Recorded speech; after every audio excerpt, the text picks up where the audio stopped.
The rich fool, the parable of the rich fool.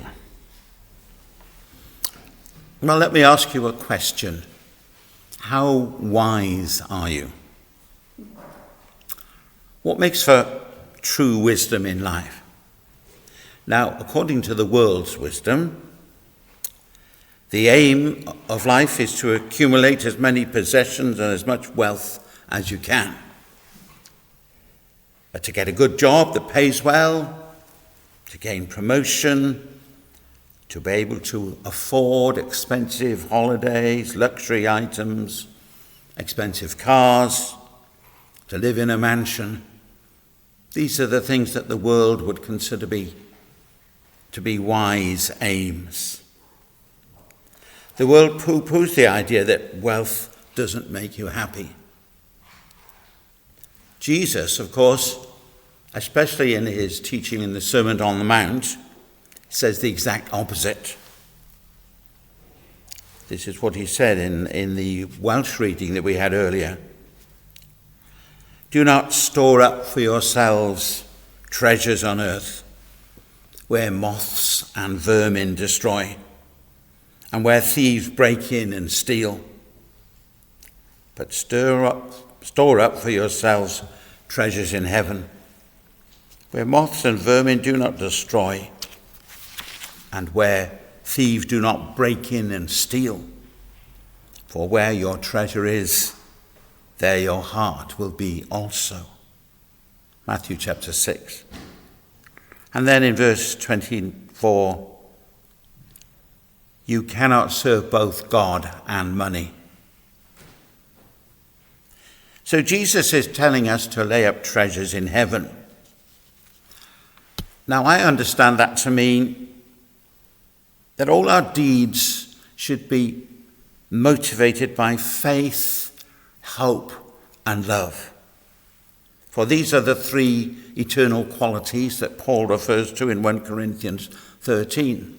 Faith, hope, and love last forever in the world to come as well as this world. Worldly wealth will disappear. It will not be found in the world to come. But faith, hope, and love, these three last forever. We know that earthly treasure can disappear very quickly for one reason or another, and indeed life itself can suddenly end. Paul, writing to Timothy, says that the love of money is the root of all kinds of evil. Notice it's not the money itself that's the root of all kinds of evil, it's the love of money, where you put it in place of God as an object of worship. This is what we call covetousness or greed, and it is indeed a form of idolatry. On one occasion, Jesus was faced by a man in the crowd who demanded that Jesus tell his brother to divide the inheritance with him. Jesus saw immediately the motivation of the man. He saw that this was not, as it might at first appear, a matter of justice or right and wrong. No, this man was motivated by greed. Watch out, Jesus said. Be on your guard against all kinds of greed. A man's life does not consist in the abundance of his possessions. And then he told them a story, a parable. Something for them to think over. It was all about a rich man who was also a fool. He happened to get lucky in life's lottery. For one reason or another, his fields produced abundant crops, and he became very rich. And now he didn't have room to store all his grain and all his possessions. So he started planning, thinking about what he was going to do. Yes, I'll knock down all my barns and all my granaries, and I'll build much larger ones. Then I can store everything, all the grain and all my possessions. I'll be set up for life. I'll be able to sit back, take my ease, eat, drink, and be merry. But even as he was thinking this way, God spoke to him. Now, we're not told in the parable whether he heard the audible voice of God or whether he heard a voice speaking to him in a dream, but that's not relevant anyway. This is what God said to him. You fool, this night you're going to die.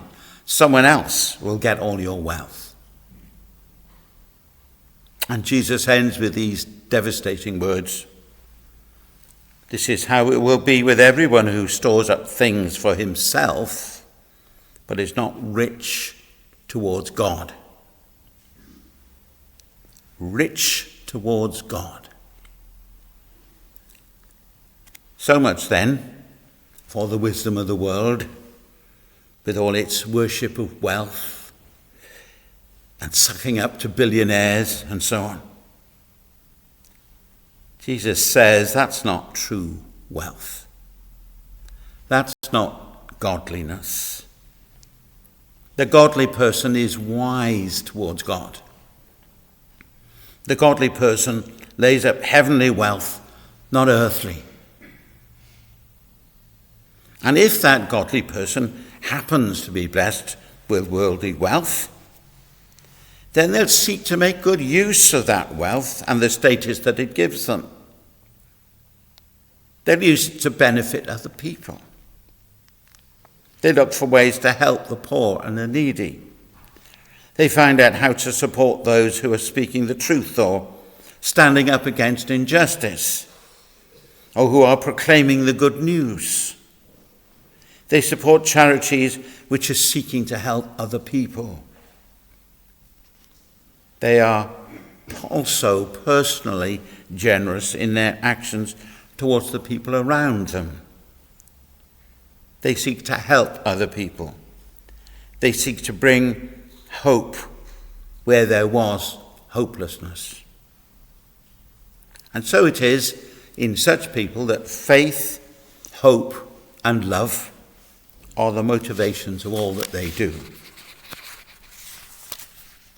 Those are people who are truly wise, truly rich towards God. Covetousness has no part in their lives. They don't envy those who are richer than they are. They don't despise those who are poorer than they are. Jesus urges us all to be rich towards God, to lay up treasures in heaven.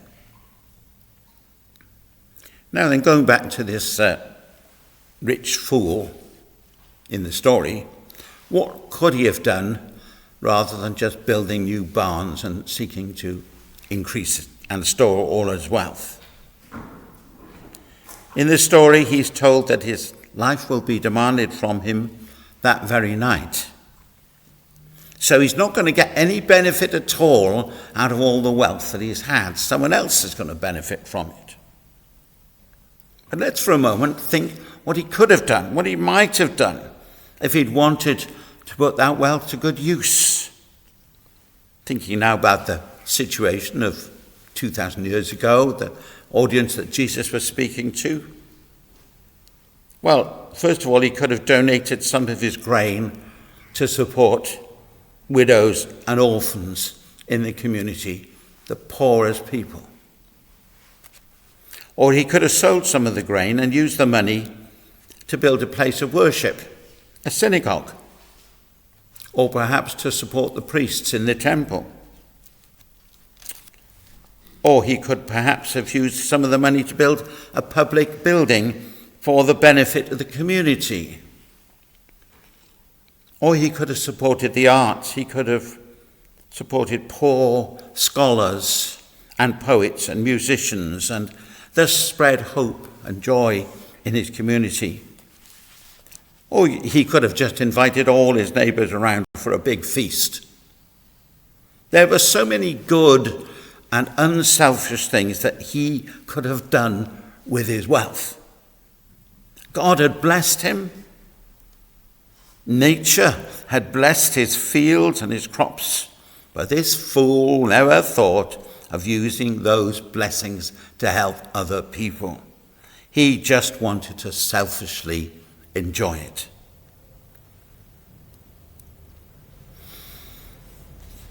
When I was a child in Cardiff, where I lived, traders used to come round in vans. There was the bread man who would come round one day of the week. There was the fruit and veg man who would come round on another day of the week. And there was the fishmonger who would always come round on Friday. Now this fishmonger was quite a character. He had a very loud voice and he used to shout into a megaphone as he was driving round the park, Heath Park, near where we lived. He'd shout out at the top of his voice, "Yai, yai!" Didn't mean anything, it's just drawing attention to the fact that he was there. So his voice could be heard all the way down the road, and everyone knew when the fishman was there. You couldn't miss him. He was also, as well as being quite a character, he also happened to be a devout evangelical Christian, and he had a biblical text printed in large letters on the front of his van. Words from the prophet Amos. In big letters, "Prepare to meet thy God." It was unfortunate that he was a fishmonger. I'm sure that all the local kids thought that it said, "Prepare to meet thy cod." But joking aside, we will all have to meet our God sooner or later. It's a solemn thought that life can end very suddenly. The Lord could return at any moment, or we could come to the end of our earthly life. Either way, the question is, are we ready to meet our God? But if we're living like the rich fool, just concerned about wealth and position, then we're not ready to meet our God. But if we are seeking to be disciples of Jesus, trusting in his sacrifice for us on the cross, and seeking to be obedient, and trying to love our neighbour, then we need have no fear about meeting with our God. May God bless us and enable none of us to be rich fools or fools of any kind.